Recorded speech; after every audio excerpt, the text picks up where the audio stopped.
when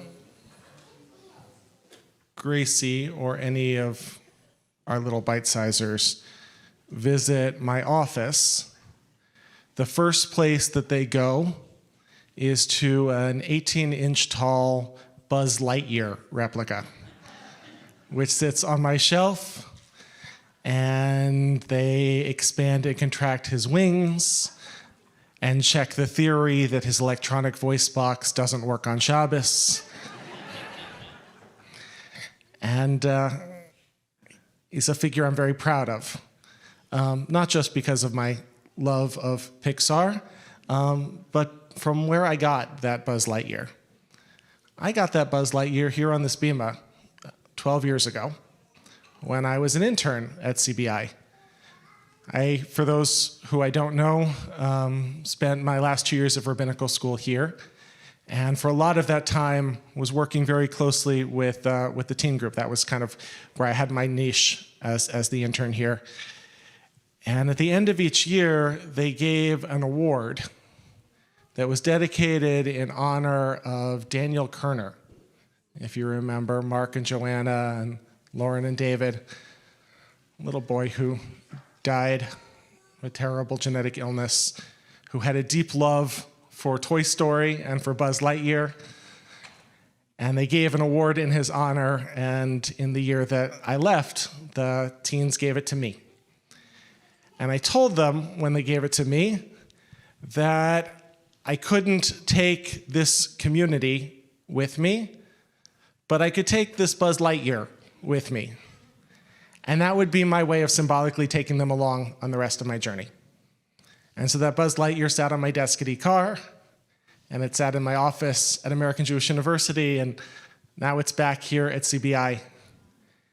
And it's a traveling representation for me of the first community for whom I was their rabbi, one of their rabbis.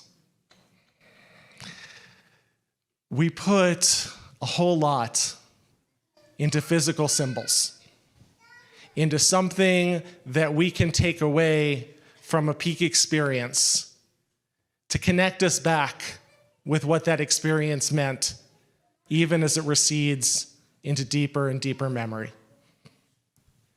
Our people stood at the base of Mount Sinai and directly encountered God, heard God's voice speaking to them from out of the clouds amidst thunder and lightning.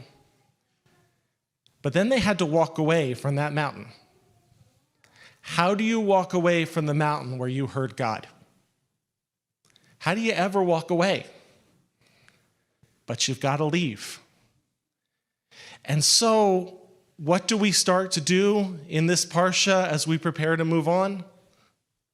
We start to build ourselves a sanctuary, a traveling tent, beautifully adorned, that can go with us wherever we go, as a representation, as a holder, as an anchor back to that moment when heaven and earth touched.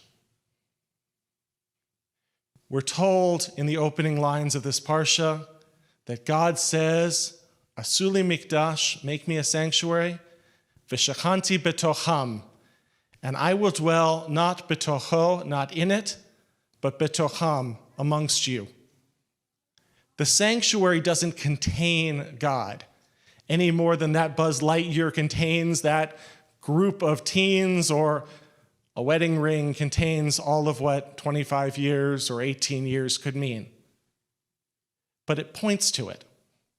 It points to it in such a way that we can feel a little taste of the original experience. We can look at it, we can touch it, we can enter into it, and be transported back to a moment in our lives which defined everything.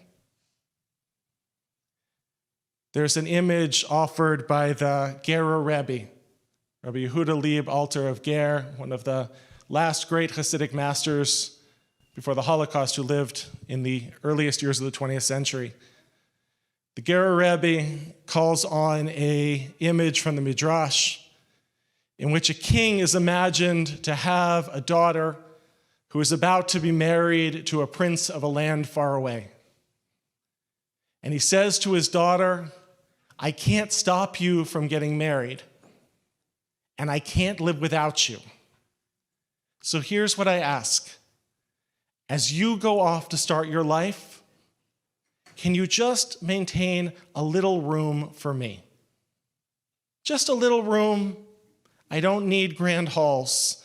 I won't be king in another king and queen's palace, but a little room where I can stay with you.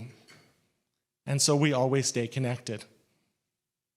And the Gera Rebbe says that's what God is saying when God tells us to make a sanctuary so that God can dwell with us. God says, you're going to leave this moment of Sinai. Make for me a little apartment, someplace where I can come to visit, and someplace where you can come to visit me, so that we're never far apart.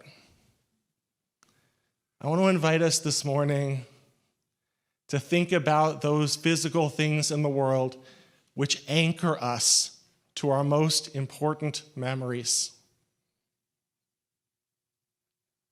The souvenir from a trip that you took when you were a teenager, which has traveled with you all of these years, and you can look at it and feel the heady excitement of being 16 again, off on your own, having an adventure. The ring that you wear on your finger, that you look down and remember what you felt about that person under the chuppah, how extraordinarily beautiful they were and you were just in that moment. The necklace or the pin, Mimi, that takes you back to somebody who hasn't walked this physical earth in a long, long time. But when you wear their jewelry, when you carry his watch, you know that the connection between the visible world and the invisible world is real. When we enter into a sacred holiday, what we're doing is we're taking a period of time and we're making it an anchor. When we walk into the High Holy Days and we hear those melodies start to come up, and those melodies take us back through the whole journey of our life to where we sat when we were kids next to our parents. And once again, that whole span of our Jewish journey is real and alive for us. Shabbat. Shabbat is meant to be a little weekly anchor, a moment to step out of the ordinary, to step out of the welter of everyday days, and to try to touch back to the highest and truest and deepest part of ourselves. We are made richer by our spiritual anchors. We need them because we live lives in which otherwise the things of the past can become fleeting memories. We need things that bring us back to our center, to our core commitments, to our deepest values, to our sense of what is most real in the world. May every Shabbat be for us an anchor. May every time we gather together as a community, it link us back. May our memories of those who are gone live with us every day. May our sense of connection with those who are still here be renewed over and over again by connecting to when that story first began. May we feel anchored and held by a tradition, by a story, by a people who goes on forever. Shabbat Shalom.